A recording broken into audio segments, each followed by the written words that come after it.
Mesdames et messieurs, bonjour. J'espère que vous allez bien. Aujourd'hui, je vais vous parler d'un modèle économétrique très répandu, qui est très utilisé dans les analyses économiques, dans les analyses sociologiques, des fois en médecine. En gros, c'est un modèle qui est très utilisé dans les sciences sociales. C'est le modèle Logit. Logit et Probit sont des modèles assez similaires, l'un est souvent utilisé à la place de l'autre, mais le Logit est beaucoup plus utilisé pour des raisons évidentes que vous pouvez trouver dans la littérature abondante qui existe par rapport à ces sujets. Dans la littérature, vous pourriez comprendre pourquoi sont des modèles similaires, pourquoi l'un peut être utilisé à la place de l'autre, pourquoi l'un peut être préféré à la place de l'autre. Là, vous comprendrez tout ça par vos documentations personnelles. Quant à moi, je vais me limiter juste sur quelques trucs.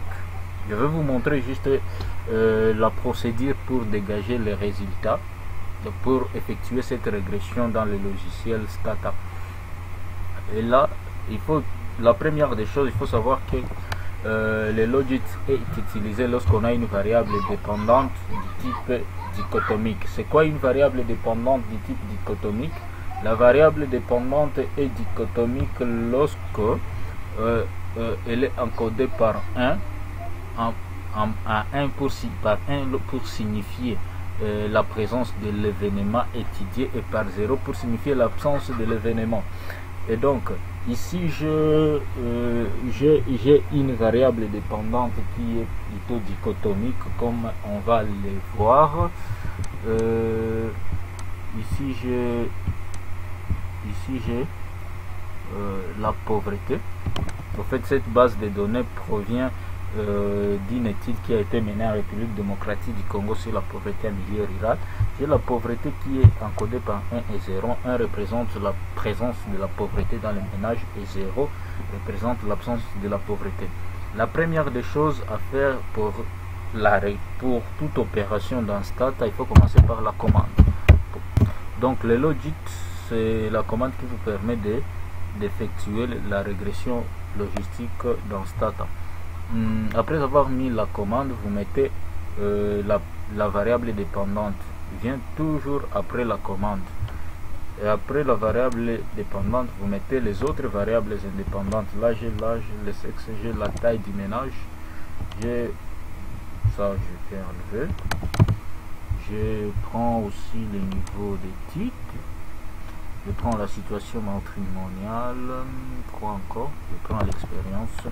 Bon, je prends juste quelques-unes des variables au hasard pour des raisons pédagogiques. C'est juste pour vous montrer la procédure, mais il n'y a aucune justification probante par rapport à cela. Après avoir mis la variable dépendante suivie des variables indépendantes, vous tapez sur Entrée. Et là vous avez vos résultats. Les résultats sont là.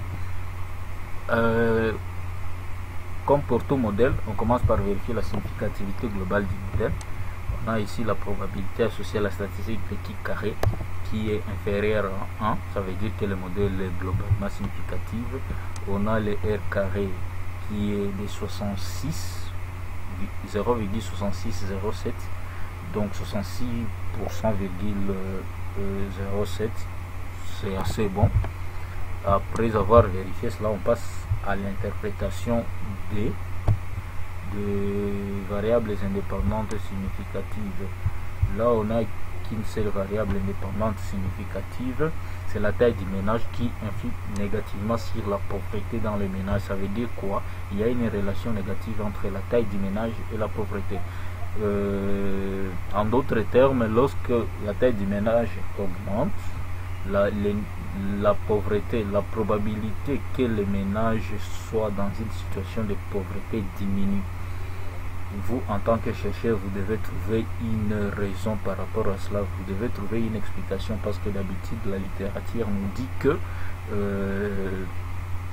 va dans le sens où lorsque la taille du ménage augmente, il y a plus de chances que le ménage se trouve dans la situation de pauvreté. Nos résultats nous montrent le contraire. Trouver la raison qui peut expliquer cela ne fait pas l'objet de cette démonstration. Moi, c'est juste vous montrer comment dégager les résultats. Après avoir fait cela, vous pouvez passer aux interprétations. Comme on peut le voir ici, ces coefficients ne sont pas directement interprétables. Pour les interpréter, on a des possibilités. On peut recourir aux effets marginaux ou bien aux odds ratios. Dans ce tutoriel, je vais vous montrer juste les effets marginaux. Pour les odds ratios, on pourra y revenir prochainement dans un autre tutoriel pour ne pas être long. Là, je vais donc pour dégager les effets marginaux, la commande, c'est la commande margins. Là, après avoir tapé la commande, vous mettez entre parenthèses, dans la parenthèse, vous reprenez vos variables indépendantes uniquement. Vous ne reprenez plus la variable dépendante. Et là, vous tapez sur Entrée. Là, vous avez déjà vos variables indépendantes. Comme vous pouvez le constater, généralement,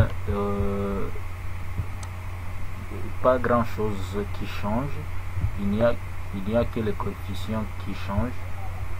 Mais par rapport à la significativité des variables, souvent c'est presque la même chose. Il n'y a pas de grands changements à quelques millièmes près. Mais c'est assez pareil. Et donc, pour interpréter, je vais interpréter juste la seule variable qui est significative. Ici, on peut dire maintenant, lorsque la taille du ménage augmente, parce que ici c'est significatif, c'est de 1%. Lorsque la taille du ménage augmente d'un individu, la probabilité que le ménage se retrouve dans la situation de pauvreté diminue de 11,60%. Et donc vous pouvez interpréter en termes de pourcentage ou bien en termes de proportion ou bien la proportion que le ménage, donc en termes de proportion, vous pouvez dire la proportion que le ménage se retrouve dans la situation de pauvreté diminue de 0,116 et le millième là vous pouvez le négliger. Et donc c'est un peu ça. Ici les effets marginaux. Donc en résumé, pour dégager les effets marginaux, il faut d'abord faire la régression logistique. Vous pouvez vous arrêter à la régression logistique, mais vous allez interpréter uniquement les signes et la significativité. Pour savoir en termes de proportion, en termes de pourcentage, la variation de la variable dépendante occasionnée par l'une des variables indépendantes significatives et de combien. Pour savoir cela, il faut recourir aux effets marginaux ou bien aux odds ratios. Les odds ratios, on pourra y revenir après. C'est un peu ça. Il faut retenir la commande logit et margins qui vient après. Les margins reprend uniquement les variables indépendantes et ça vient toujours après la régression logistique. Si vous le faites avant, vous n'aurez pas de résultats parce que il faut que vous ayez d'abord la matrice de la régression logistique et c'est sur base de cette matrice là que le logiciel va dériver les effets marginaux.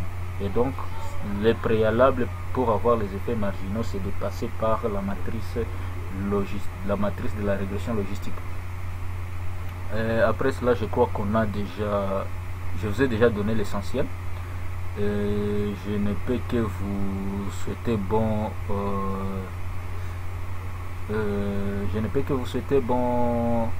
soirée ou bien bonne journée, ça dépend de l'heure que vous suivez ce tutoriel.